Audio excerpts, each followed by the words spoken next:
29. Sight unseen. Speech off. Passed on. What? What did she mean, dead? A chill ran through Natalie. It felt as though someone had tapped an icicle through the top of her head and driven it straight down through her core. Bree is dead, Miss Audra? Natalie couldn't quite grasp it. It was like a bad dream or a nightmare. Surely she misunderstood. Miss Audra moved beside Natalie and put an arm around her shoulders. She died early Sunday morning, Nat. No one told me until last night. Bree is gone? Natalie asked again, still in disbelief. Yes, I'm afraid so. Natalie's eyes began to fill with tears.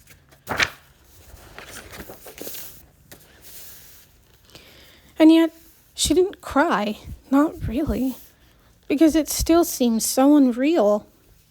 Shock. Maybe that's what it was. Maybe that's what shock was like. Miss Audra plucked Kleenex from a container behind her and pressed the tissues into Natalie's hands. I'm not sure how much you know, Natalie, about Bree's situation.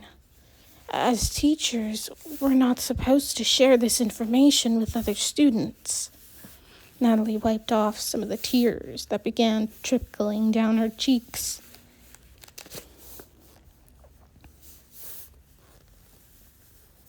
She was in an incident. That's about all I really know. I think her boyfriend was driving the car.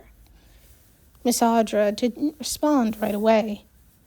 Well, she wasn't exactly in an incident so much as she caused one. Natalie turned her head slightly. What do you mean? She could hear Miss Audra take in another breath and let it out. I don't know how much I should say, but it was in the newspaper some months ago. Last spring, Natalie. Bree hanged herself. What? What? She tried to kill herself? No.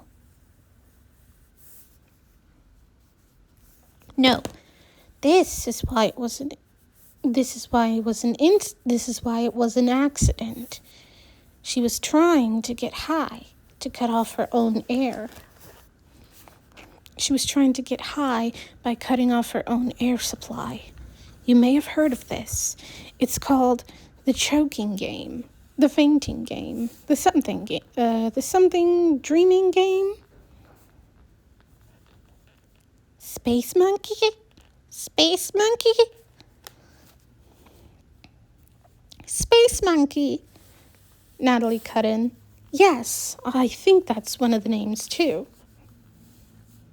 Natalie bit her bottom lip and held her face in her hands. This is what Bree had started to tell her.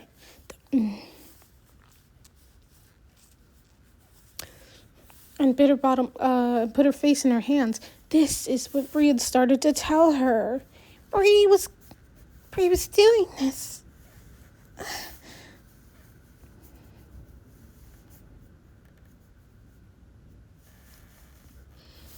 Bree was doing this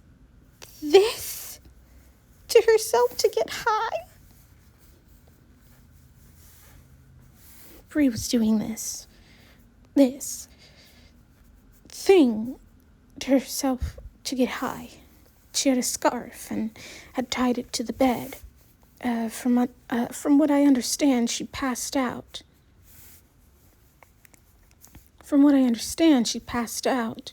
And her own body weight strangled her. Her boyfriend found her. He untied the scarf and saved her life. No question about it. but her brain had already been deprived of oxygen, and there was some damage. Natalie brought her hands down. To her eyes? Actually, no. Her eyes weren't damaged. It was her brain. The lack of oxygen damaged parts of her brain. But she went blind. Yes, but remember, Natalie, the eyes are our camera. Our brain is our TV. If something happens to that place in our brain where the messages are received, the images can't be seen. Natalie stared into the void that seemed so much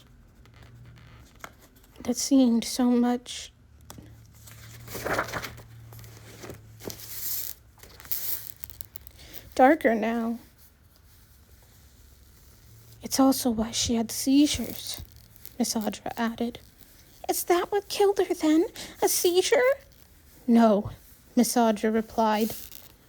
It's pretty complicated. When Bree tied that scarf around her neck, she compressed.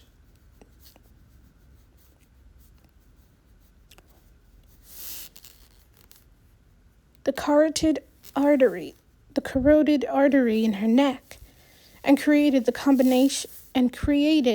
conditions for an aneurysm, that little bubble I talked about. Her aunt says she had been complaining of headaches recently. It was probably a clue that something wasn't right. Yes, she did have headaches. The fall she took the other night disturbed that aneurysm and caused it to burst. That's what killed her, Natalie. I never should have gone to get her. Don't you dare start blaming yourself, Miss Audra demanded as Natalie covered her face with her hands. Don't go there.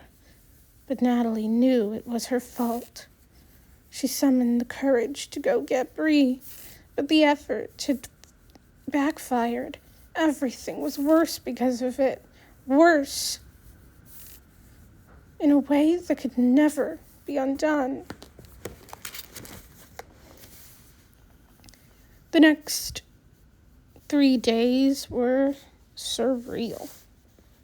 It seemed when Natalie took another full breath, she was already in her own room. Back in Western Maryland, driven there by her parents. I just want to go home, she had told them after visiting them in the funeral parlor to say goodbye to Bree. Please come get me. So they did. But Natalie had barely spoken on the long ride home. She sat in the back seat with her head on a pillow, propped against the side window.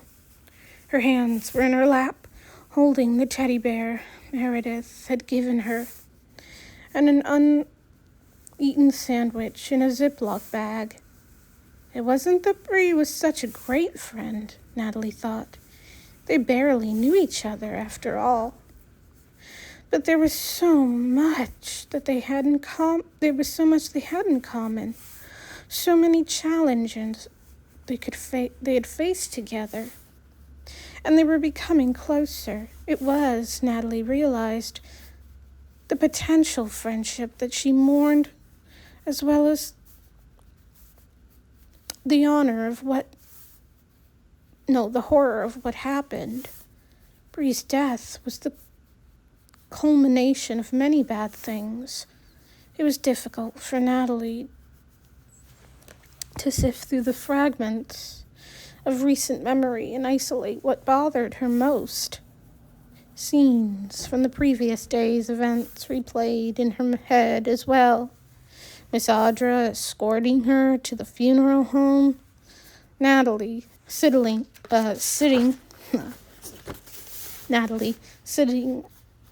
numbly in the car, still trying to understand. Why would Bree do that? Only Bree can tell you, Natalie. And she's not here now, Miss Audra had said.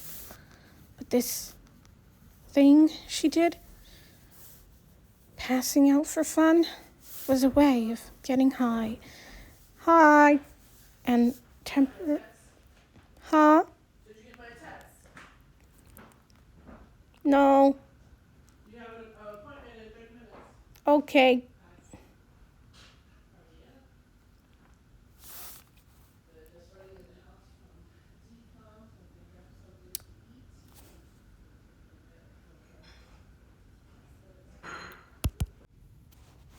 Speech off.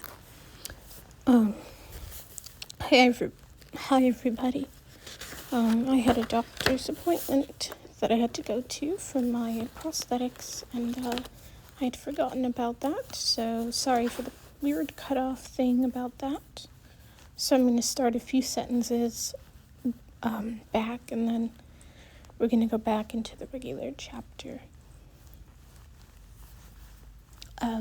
I'm going to keep reading from there. Scenes from the previous day's events replayed in her head as well. Miss Audra escorting her to the funeral home. Natalie sitting numbly in the car, still trying to understand. Why? Why would Bree do that? Only Bree could tell you that, Natalie. And she's not here now, Miss Audra had said. But this thing she did, passing out for fun, was a way of getting high, of temporarily escaping the world. Friends at school did it and wanted her to do it too. So there was some peer pressure. Even her boyfriend pushed her. But why, Miss Audra? Why would Bree want to choke herself and risk doing all that damage? Natalie opened her hands and leaned forward in the car seat, pushing against the seatbelt. She probably didn't ever consider the consequences if something went wrong, Natalie. It's like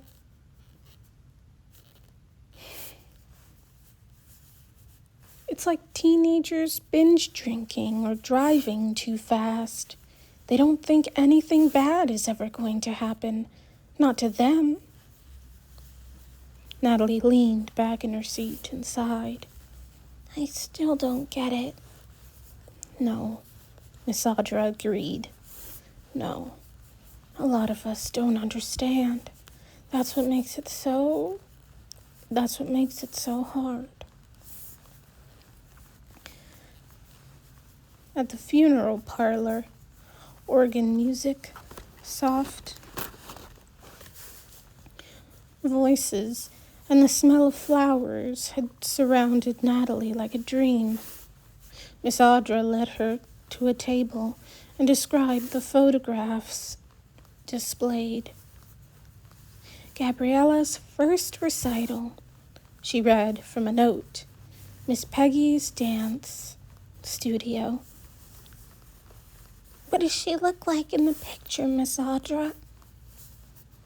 She's cute, about 4 years old, wearing a pink leotard, pink tights, and not ballet slippers, but tap shoes, I think.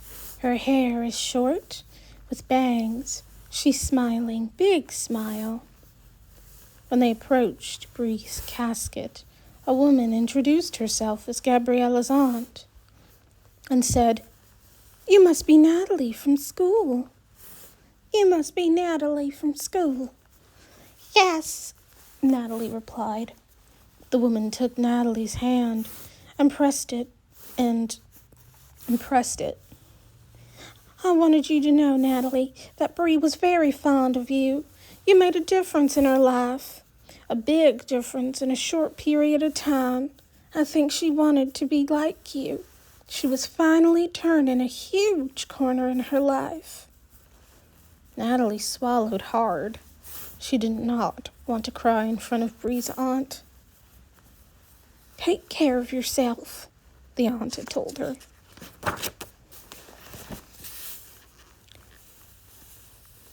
I hope you live out the dream that you and Bree shared. Natalie was glad she couldn't see Bree in her casket, laid out. Natalie Hurd, in a pretty blue dress with pairs of tap and ballet shoes tucked in at her feet, nodding her head to say a prayer and her goodbye. Natalie hoped that somehow, somewhere, Bree was in a better place, and that in this better place, Bree could dance, and perhaps even see again. At home, Natalie went to her room right away and closed her door. She reached into her pocket to rub the pink stone, forgetting she had lost it, and sat on the edge of her bed. Belongings from school were in a heap on a small wooden desk against the wall. Take the Braille home with you, Miss Karen had insisted. Get some practice in over the holidays. The vacation from school wasn't for another 2 weeks, but Natalie's parents said that given what had happened, she needed the extra time at home. Break will be good for you, Miss Audra said. Please try to enjoy the holidays. We'll look forward to starting over in the new year. Everyone was nice. They were giving her space, time to grieve. As Miss Kravitz put it,